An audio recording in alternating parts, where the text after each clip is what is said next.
तीनों दोस्त आरव, करण और सिया बचपन से एक दूसरे की परछाइयां थे। गांव की गलियों, स्कूल की क्लासों और झील के किनारे बिताए गए वो दिन उनकी सबसे प्यारी यादें थीं। लेकिन वक्त के साथ कुछ बदलने लगा। सिया बड़ी खूबसूरत थी और दोनों लड़के आरव और करण कब उससे बेपनाह मोहब्बत करने लगे उन्हें खुद भी पता नहीं चला।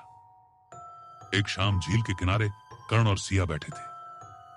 करण ने उसका हाथ पकड़ते हुए कहा, सिया, मैं तुझसे बहुत प्यार करता हूं बचपन से।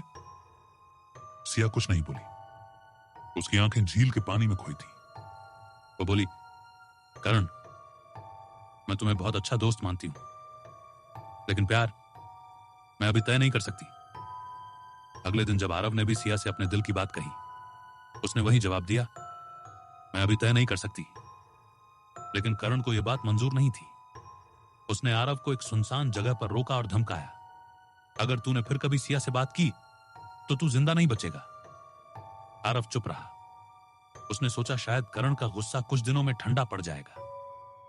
तीसरी रात झील के किनारे जोर की चीख गूंजी। अगली सुबह गांव में सनसनी फैल गई। सिया की लाश झील में तैर रही थी।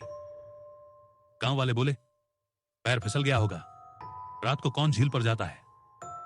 लेकिन आरव जानता था, उस रात उसने दूर से देखा था, करण और सिया की बहस हो रही थी। सिया चीखी थी और फिर सन्नाटा हो गया। 10 साल बाद गांव अब वीरान हो चुका था। झील की लहरें अब भी वैसी ही थीं, लेकिन शांत, गहराई में कुछ छुपाए हुए। हर साल आरव आता था सिया की याद में। इस बार करण भी आया, पहली बार। अब तो सिया को गए 10 साल हो गए, चल भूल जाओ उसे, करण बोला। आरव चुप रहा। रात 12 बजे झील के किनारे रात गहरी हो चुकी थी। झील की सतह से अजीब सी सरसराहट आई।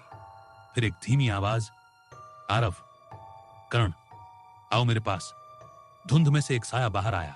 लाल साड़ी में लिपटी सिया, लेकिन चेहरा अधजला, बाल बिखरे हुए, आंखें काली और खाली।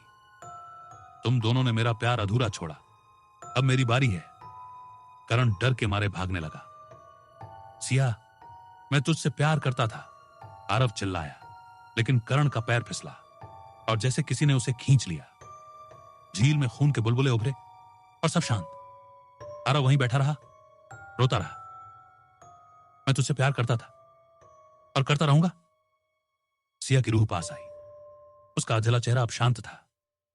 प्यार अधूरा रहा, लेकिन अब तुम हमेशा मेरे साथ रहोगे, रूह ने कहा। झील की लहरें उठी और अगली सुबह 2 लाशें किनारे पड़ी थीं।